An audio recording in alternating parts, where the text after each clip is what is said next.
Arestado ang dalawang lalaki matapos umanong magnakaw ng mga mahahalagang gamit mula sa isang traffic signal controller sa Tondo, Maynila. Kinilala ang mga sospek na sina alias Ray, 57 anyos, at alias Chris, 53 anyos. Nahuli ang mga ito bandang alas 7:55 ng gabi noong Hunyo 7, taong 2026 sa isinagawang follow-up operation ng mga tauhan ng Abad Santos Police Station. Ayon sa ulat, nadiskubre ng mga tauhan ng Metropolitan Manila Development Authority o MMDA na pilit na binuksan at sinira ang traffic signal controller na matatagpuan sa kanto ng Jose Abad Santos Avenue at Antipolo Street sa Tondo.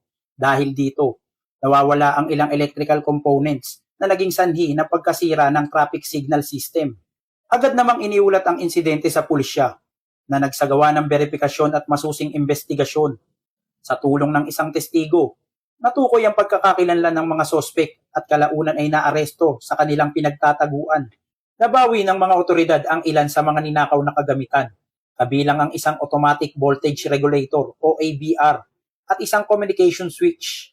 Gayunpaman, hindi pa natatagpuan ang iba pang mga kable na tinangay ng mga sospek. Tinatayang aabot sa mahigit 241,000 piso ang kabuuang halaga ng mga ninakaw na kagamitan at pinsalang dulot ng insidente.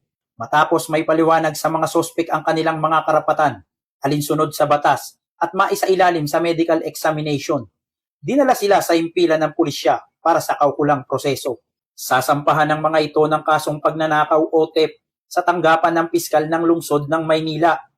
Mula dito sa Manila Police District, ako si Police Staff Sergeant Lionel Morpon, alagad ng batas, tagataguyod ng Balitang Pulis.